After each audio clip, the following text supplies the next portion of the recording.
London, a city where every street hides a memory, and every stone carries the weight of centuries. Beneath the modern skyline lies a buried world, a story of empires and fires, of kings and common people, of destruction, survival, and rebirth.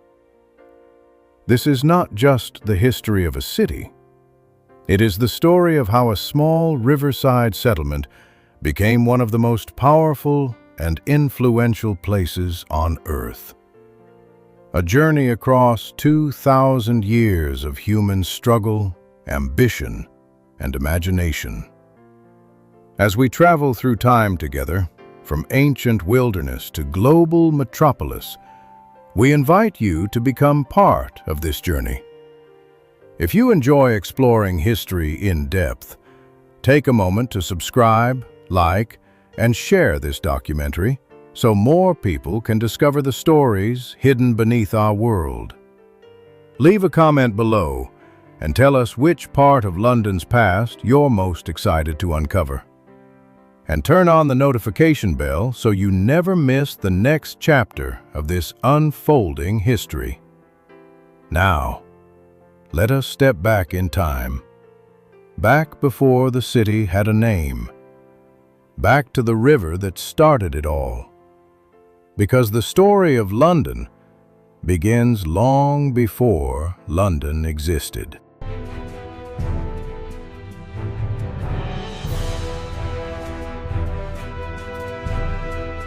Before there was London, before kings ruled from stone palaces, before bridges crossed the Thames and towers pierced the sky, there was only land, wild land, untouched, ancient, and patient.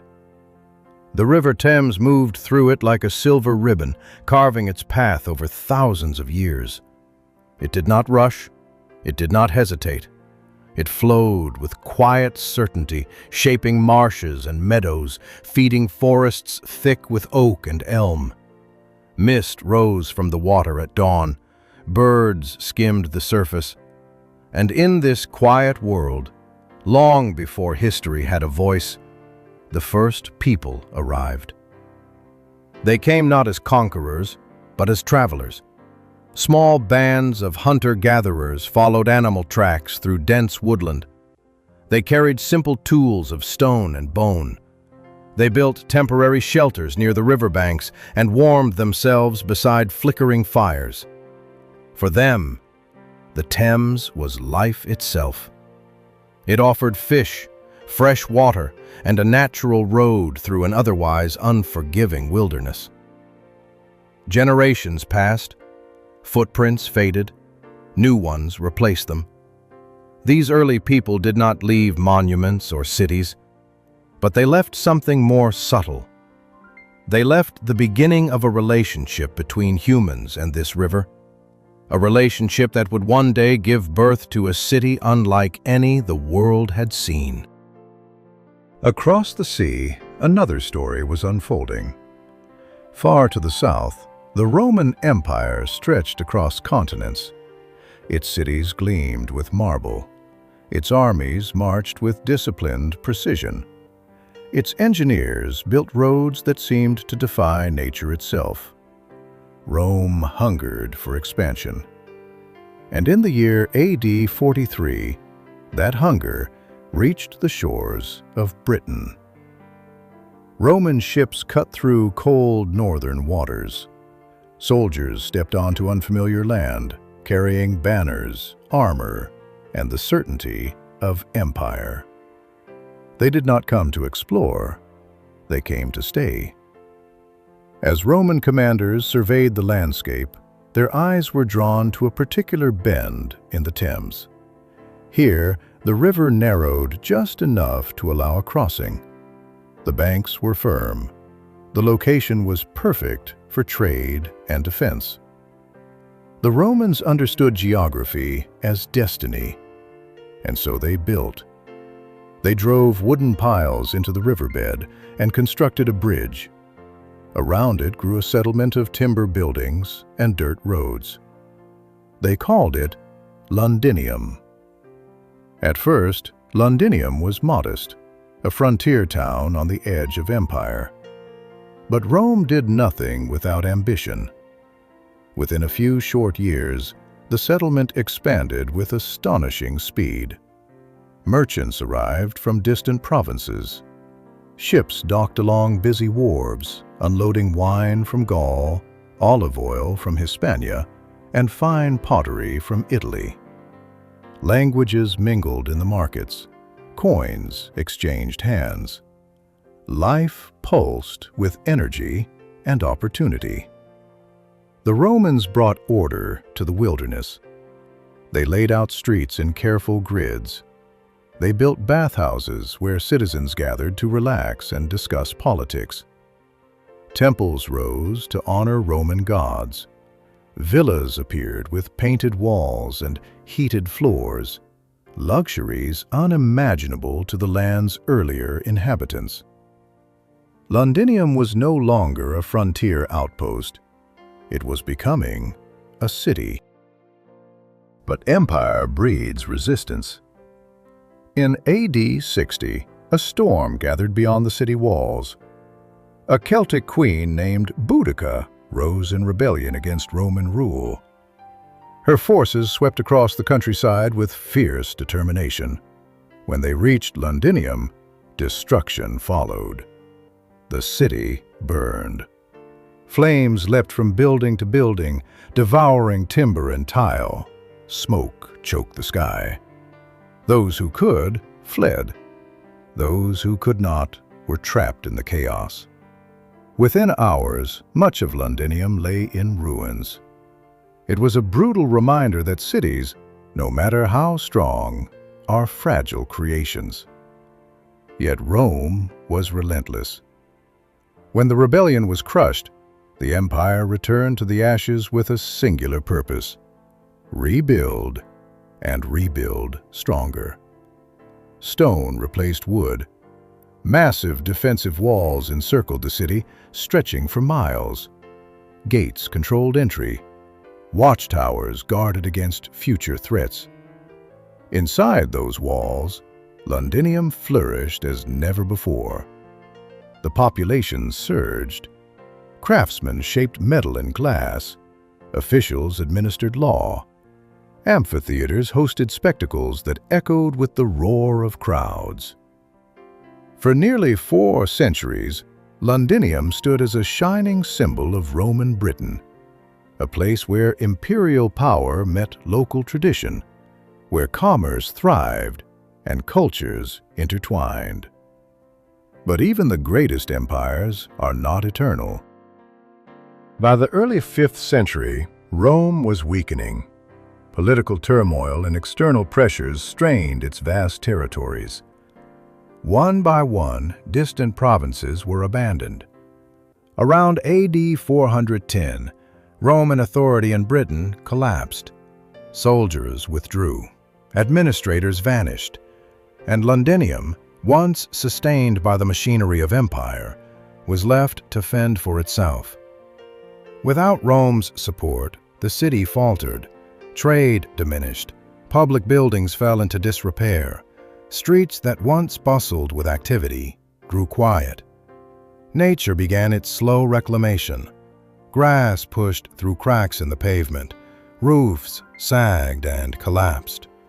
The great city that had risen with such speed now faded into near silence. For a time, it seemed Londinium would become nothing more than a memory buried beneath earth and ivy.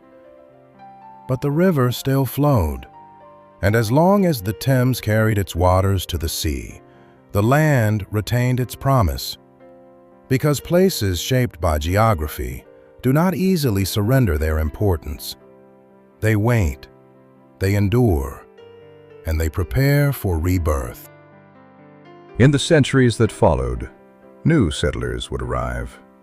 New cultures would rise. The abandoned Roman city would inspire fresh beginnings. The story of London was far from over. In truth, it was only beginning.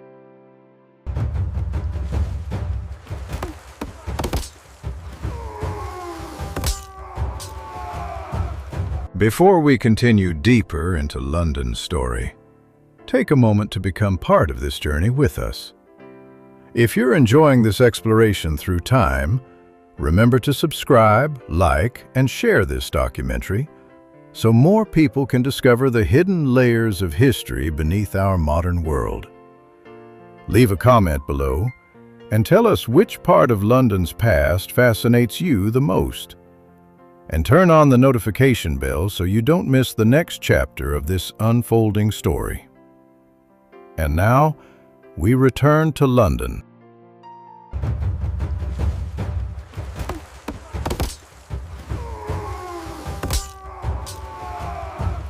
When the Romans left Britain, they did not slam a door behind them. They simply faded away.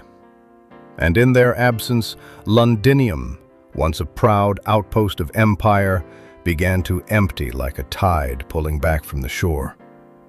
The great walls still stood. Stone gates still cast long shadows, but inside them, life was slipping away. Without Roman soldiers to guard the roads and enforce order, trade with distant provinces collapsed. Coins grew scarce, markets fell silent. Public baths cooled and darkened. Roofs rotted beneath endless rain. Families moved outward, away from the crumbling city. They sought farmland, safety, and independence in scattered rural communities. Within a few generations, the once busy streets of Londinium echoed with little more than wind. Grass crept between paving stones.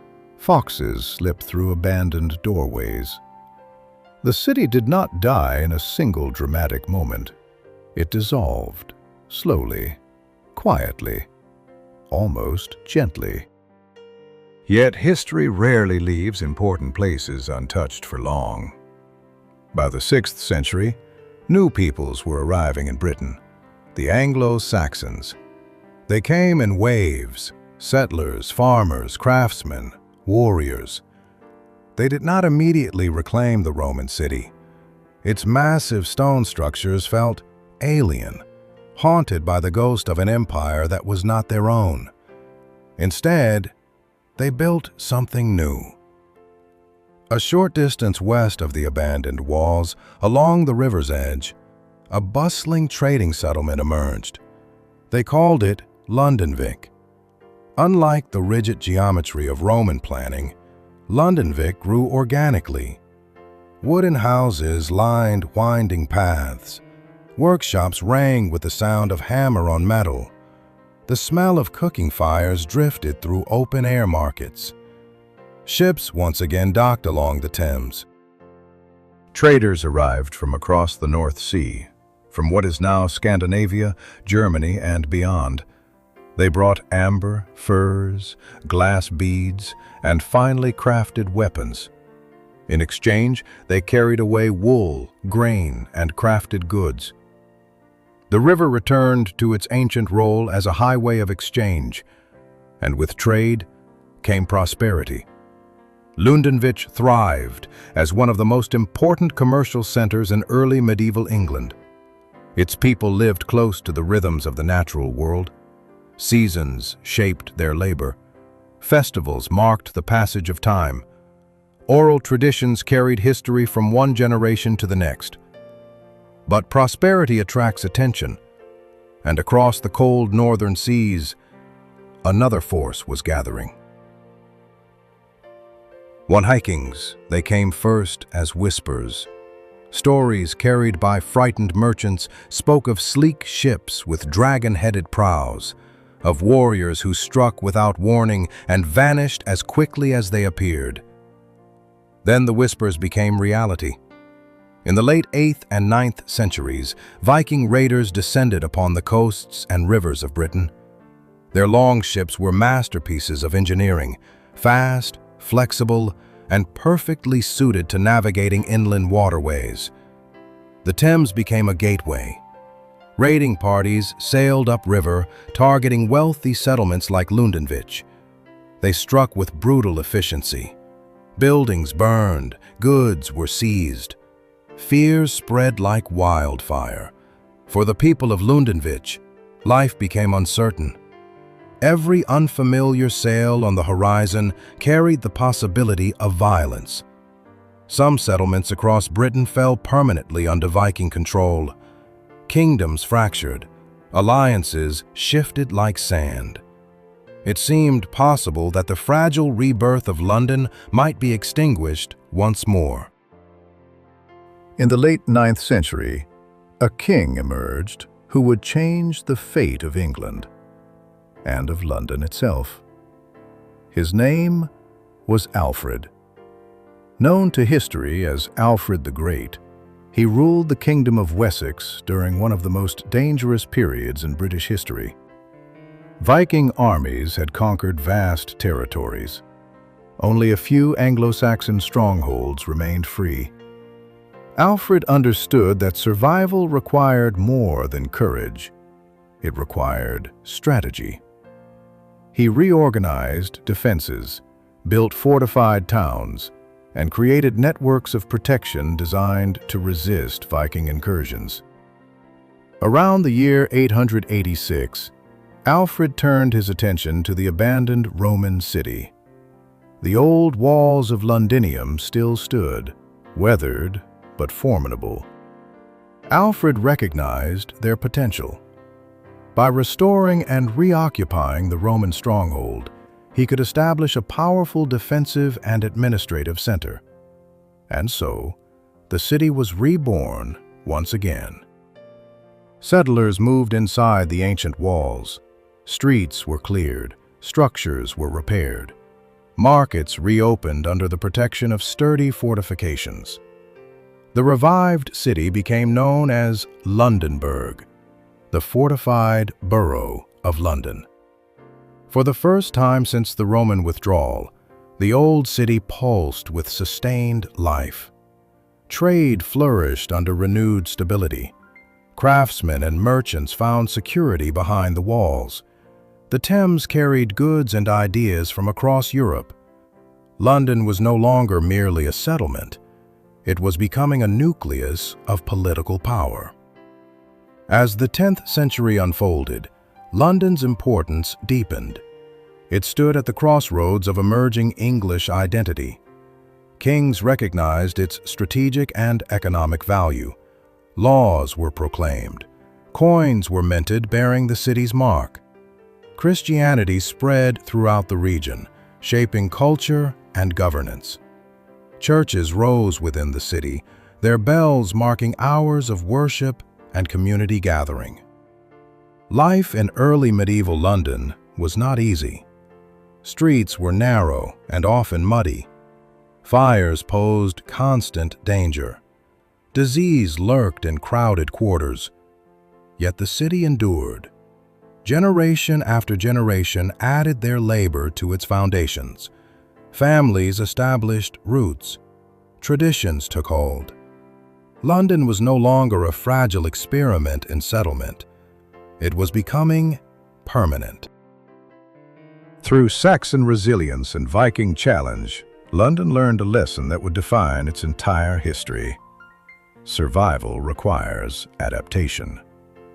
Each wave of upheaval forced the city to reinvent itself, to absorb new influences, to strengthen its defenses, to refine its identity. By the dawn of the 11th century, London stood as one of the most significant cities in England. Its markets connected distant regions. Its walls symbolized continuity amid change. But another transformation loomed on the horizon. Across the English Channel, a new power was rising, one that would reshape England and London forever. The Normans were coming, and with them would arrive a new chapter of conquest, architecture, and ambition that would propel London into the heart of a medieval kingdom. The city that had survived abandonment and invasion now prepared, unknowingly, for its next great trial. Because London's story is a story of constant becoming, a city forged not in peace, but in endurance.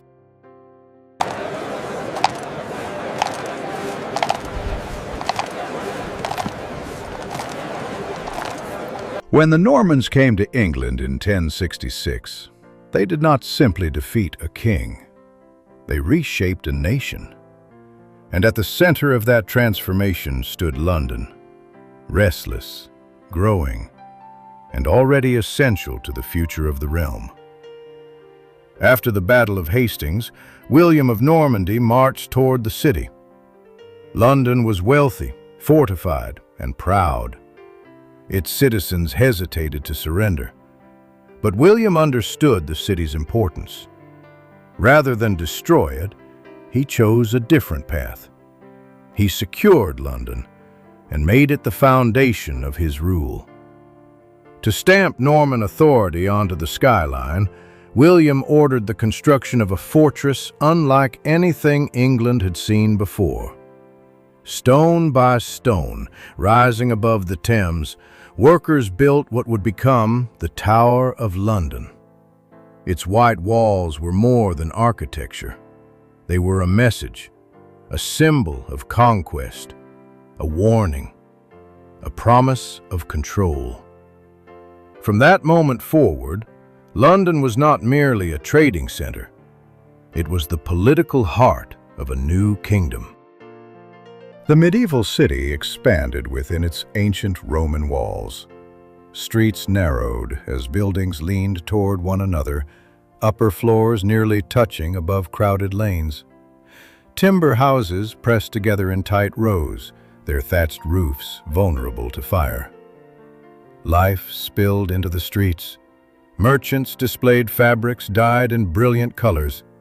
Butchers worked openly, their trade filling the air with heavy scents. Bakers, blacksmiths, and carpenters contributed to a constant chorus of labor. The city was alive with sound. Church bells marked the hours. Street vendors called out their wares. Horses' hooves rang against stone. London was no quiet sanctuary. It was a place of motion, ambition, and relentless activity. At the western edge of the city, another structure rose that would shape England's spiritual life for centuries: Westminster Abbey. Here, kings would be crowned beneath soaring arches. Here, rulers would be buried, their legacies woven into the fabric of the nation. The Abbey became the sacred stage upon which England's monarchy performed its most important rituals. London now held both sword and crown, power and faith. And with that concentration of influence came rapid growth. By the 12th and 13th centuries, London was one of Europe's great commercial cities. The Thames teemed with ships. Trade guilds organized craftsmen into powerful associations, regulating quality and protecting economic interests. The London Bridge, lined with houses and shops, stretched across the river as both crossing and community. It was not merely infrastructure.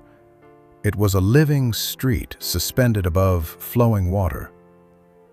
But medieval prosperity carried hidden dangers.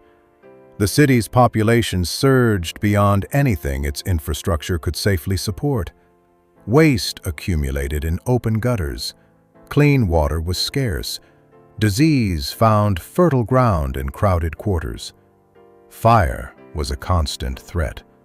A single spark could ignite entire neighborhoods.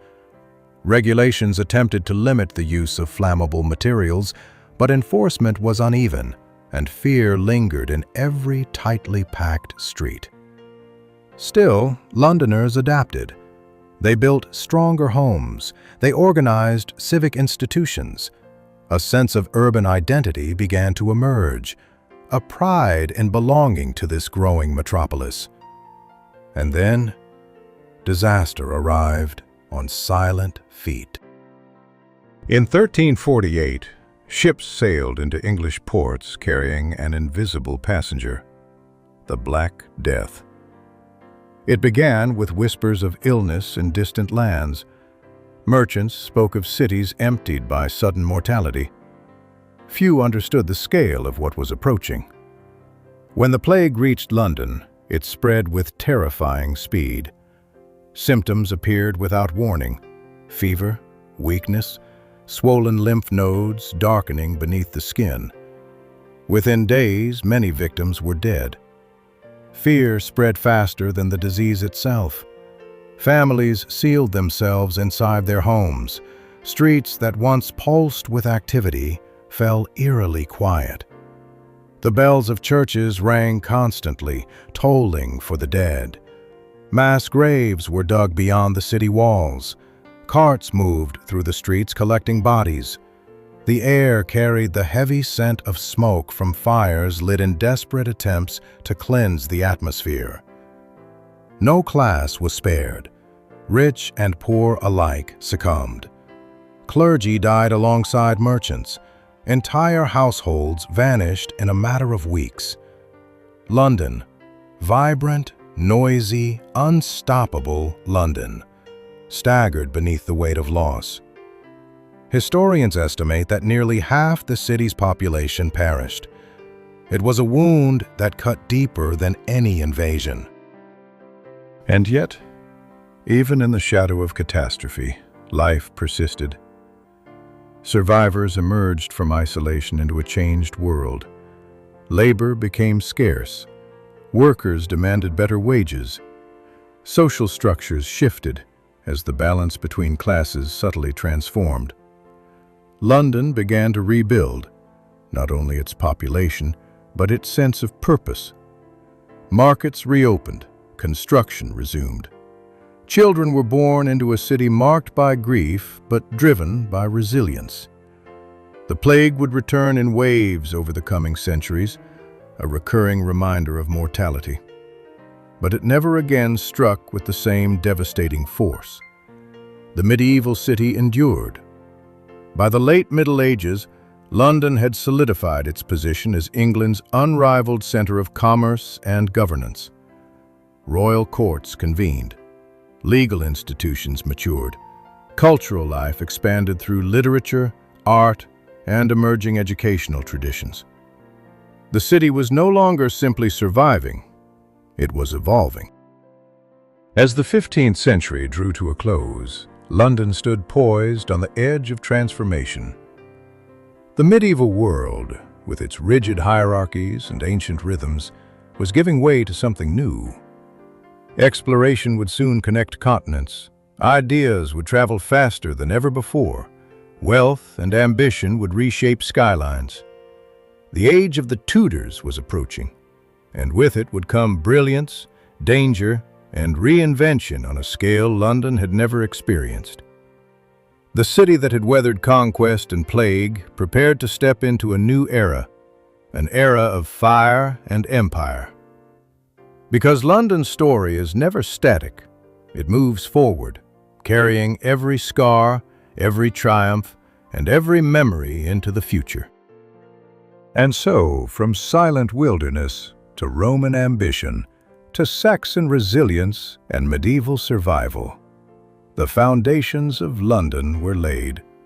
A city born from river and stone, forged by conquest, tested by plague, and strengthened by the will of those who refused to abandon it. Every street we walk today rests upon centuries of struggle and reinvention. But London's greatest transformations are still to come. Because beyond the medieval walls lies an age of fire and brilliance, an era of playwrights and kings, of empire and catastrophe, of destruction that would nearly erase the city, and a rebirth that would change it forever. In our next episode, we step into Tudor and Stuart London, the world of Shakespeare, the terror of the Great Plague, and the inferno of the Great Fire of 1666. A chapter where London burns and rises again from its ashes. Thank you for traveling through time with us. If you enjoyed this journey into the origins of London, be sure to like, subscribe, and join us for the continuation of this extraordinary story. Because the past is never truly gone, it lives beneath our feet. And London still remembers.